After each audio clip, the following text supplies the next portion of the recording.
IIMU, India's international movement to unite nations ముంబైలో నిర్వహించే ఈ కార్యక్రమానికి ఆర్ఎస్ఎస్ చీఫ్ మోహన్ భగవత్ వస్తున్నారు.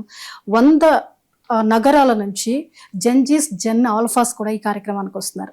ఆర్ఎస్ఎస్ జెన్జీస్ అవుట్ రీచ్ని ఎలా చూడాలి?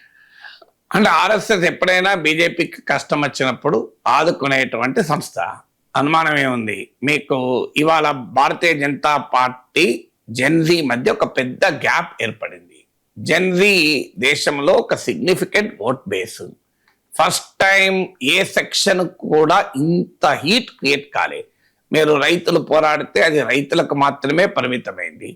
సిటిజన్షిప్ అమెండ్మెంట్ యాక్ట్ పైన మైనారిటీలు పోరాడితే దాన్ని తమకు అనుకూలంగా మెజారిటీ ఓట్ కన్సాలిడేషన్కు బీజేపీ ఉపయోగించుకుంది. మహిళా రెస్లర్లు పోరాడితే వారిని పట్టించుకోలేదు. బ్రిజ్భూషణ్ శరణ్ సింగ్కే మద్దతుగా నిలిచింది. అందువల్ల ఇంతవరకు ఏ నిరసనలకు కూడా బీజేపీ తలవంచలేదు. ఫస్ట్ టైం జెన్జీ ఉద్యమానికి తలవంచాల్సి వచ్చింది. దేశవ్యాప్తంగా మీరు జెన్జీ ప్రొటెస్ట్లు చూస్తే నరేంద్ర మోడీ ఇమేజ్ను టార్గెట్ చేస్తూ పెద్ద ఎత్తున సాధారణ యువత మీకు రీల్స్ పెట్టారు, సోషల్ మీడియాలో మెసేజ్లు పెట్టారంటే మామూలు విషయం కాదు.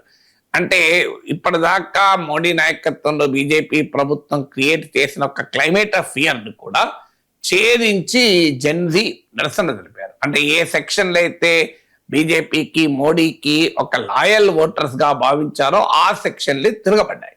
సో ఇది మ్యాసివ్ దెబ్బ. ఇంతవరకు ఈ 12 ఏళ్ల మోడీ హిస్టరీలో ఈ స్థాయిలో దెబ్బ ఎప్పుడూ తగలేదు.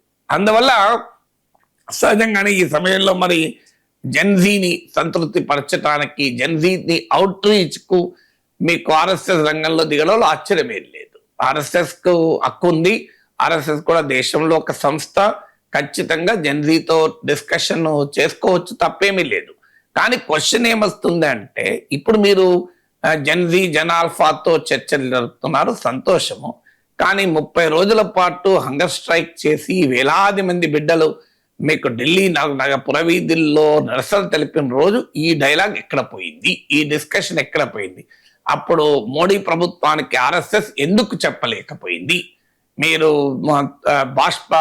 ఎక్స్పైర్డ్ అయిపోయినటువంటి టీర్ గ్యాస్లు వాడుతున్నప్పుడు, పెల్లెట్ గన్లు వాడుతున్నప్పుడు, మీకు భయంకరమైన కేసులు పెడుతున్నప్పుడు, మీకు ఇనుప శూలాలు కలిగినటువంటి లాఠీలు ప్రయోగిస్తున్నప్పుడు, ఇష్టం వచ్చినట్టుగా స్టాండర్డ్ ఆపరేటింగ్ ప్రొసీజర్స్ ను కూడా లెక్క చేయకుండా పెల్లెట్ గన్లతో అటాక్ చేసినప్పుడు, మహిళా ప్రొటెస్టర్లను పోలీసులే అవమానించినప్పుడు, ఇన్ని జరుగుతున్నప్పుడు ఎక్కడ పోయింది ఈ అవుట్ రీచ్ అనేది ఇప్పుడు ప్రశ్న అడుగుతున్నారు.